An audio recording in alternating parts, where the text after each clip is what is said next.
So I'm Shannon Landwehr, the President and CEO of the Economic Alliance of Greater Baltimore. We're a regional economic development organization that focuses on promoting the region as a good place to live, work, learn, and invest.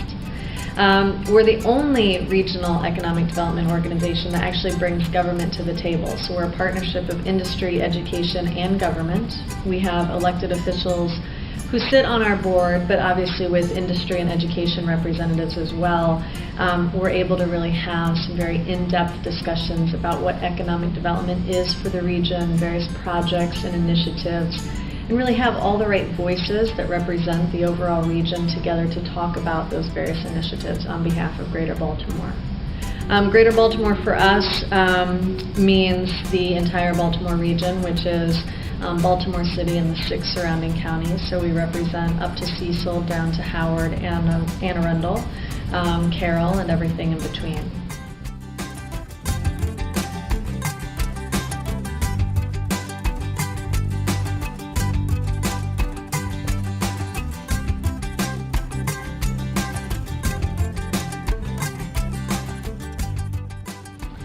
So, given what economic development has tended to mean for years is really the attraction of business, as you mentioned. So we used to call that smokestack chasing, which we don't anymore. Obviously, economic development has changed, but it's a lot less about going out to another market and recruiting businesses in. Much more so now focused on still going to other markets. We do a lot of mission trips from a learning experience perspective so that we can get a handle on what other metro areas are doing to remain competitive, kind of develop a best practices approach with them, bring initiatives back. Sometimes it's a really great experience to say, wow, we're actually doing it really well already here in the Baltimore region, and sometimes it's a wow, they were really able to achieve X, Y, and Z. Let's figure out how to do that here. So there's still a lot of other market interaction that we would expect to do going forward, particularly in the competitiveness realm. A lot of other metro areas are making some bold steps and taking some very key actions to remain competitive in the global marketplace, and we very much see this as an opportunity right now to do the same. We don't, again, want it to be that just general, let's go out and get business and bring them back. Let's go out and talk to business and still understand what they need. Let's arm them with the appropriate information about this region so they can make informed decisions about the Baltimore marketplace. So that's a lot of what we'll still do. We have always put out a lot of thought leadership pieces, and so we're going to, the Economic Alliance in particular, I really see us being a catalyst going forward for kind of real economic development, kind of bringing it back to what it really means to do this type of work, which again for us is going to be a lot about workforce. Obviously everyone's talking about how to attract talent right now. We're hearing it from businesses that are already here. They've got jobs or they want to grow jobs here, but they're concerned perhaps about, is there going to be a future workforce? Can we either grow that talent here or can we be attracting it? And so I think we'll be talking a lot about workforce. The other thing to really keep us competitive is going to be kind of a renewed focus on international. So that can be export, it can be foreign direct investment, but certainly other metros have already done this or are looking at doing this to remain competitive in the global marketplace. So we see this as an opportunity to really step up. We've got a lot of key assets, whether it's the port already, manufacturing, logistics, distribution, kind of key industries that we can draw from. As we focus a little bit more on foreign direct investment, personally, I see this as an opportunity to really shine the cyber industry for us, and I think we'll see a lot of opportunities for investment in our cyber and information technology, even biohealth industries. So again, for the Alliance, it's going to be kind of the renewed focus on what it means to do economic development and what it really takes to remain competitive in the marketplace.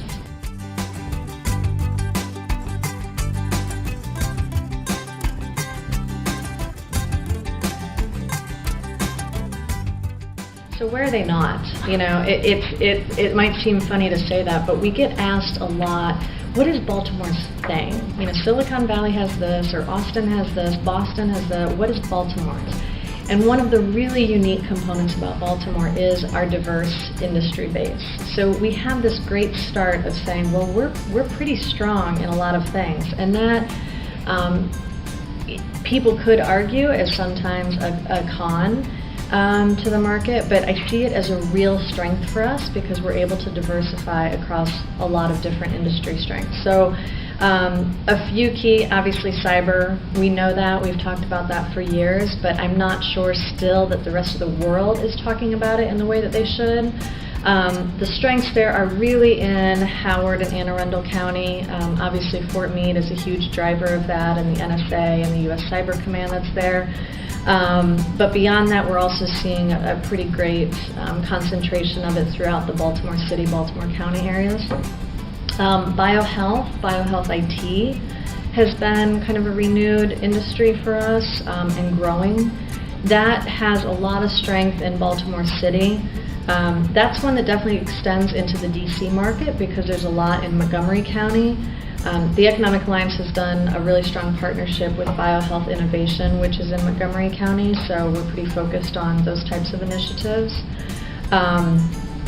Overall, tech and innovation, we obviously have a really robust entrepreneurship scene right now, and that's really driving a lot of what innovation is, and that's really throughout the whole region.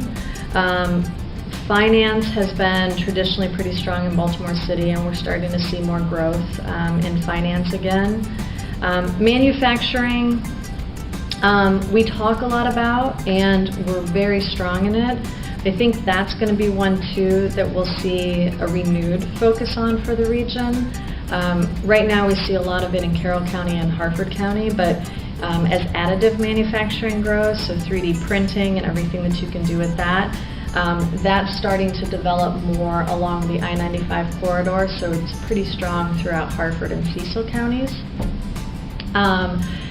So that's another key driver with the I-95 corridor. I think one of the best kept secrets right now is the logistics and distribution strength that we have. So being able to draw from I-95 and the port, everything that we have with rail as well has been pretty key to strengthening our e-commerce industry.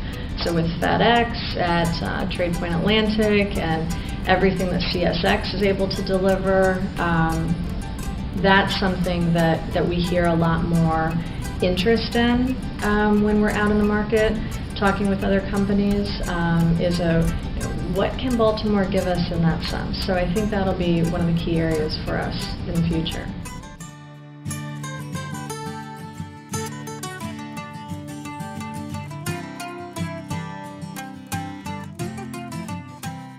So for the Alliance, as I mentioned earlier, it's a really unique component for this organization, obviously, of government at the table. And so being able to bring industry, education, and government together to talk about economic development and what it really means to be focused on workforce initiatives or transportation and overall infrastructure for the region really means, again, you've got all the right people at the table. You've got government that is obviously answering to the people, but you've got business who needs to hire those people. And so being able to have that conversation and very fluid interaction between them is a really key important driver to how an organization can function, one like ours. From kind of the purest sense of public-private partnerships, again, you've got an opportunity for a government entity to say, well, this is something that we really need. We need improved infrastructure. But we know really government cannot be delivering on those types of initiatives fully, right? They have a lot of other things that they need to focus on. And so having the private partnership there sort of take that risk away from government and provide that opportunity to put in improved infrastructure, add additional bike lanes, manage a water taxi, is really a win-win, certainly from our perspective, for everybody. So it's a really important mechanism to economic development, one that we've seen a pretty strong focus on over the years.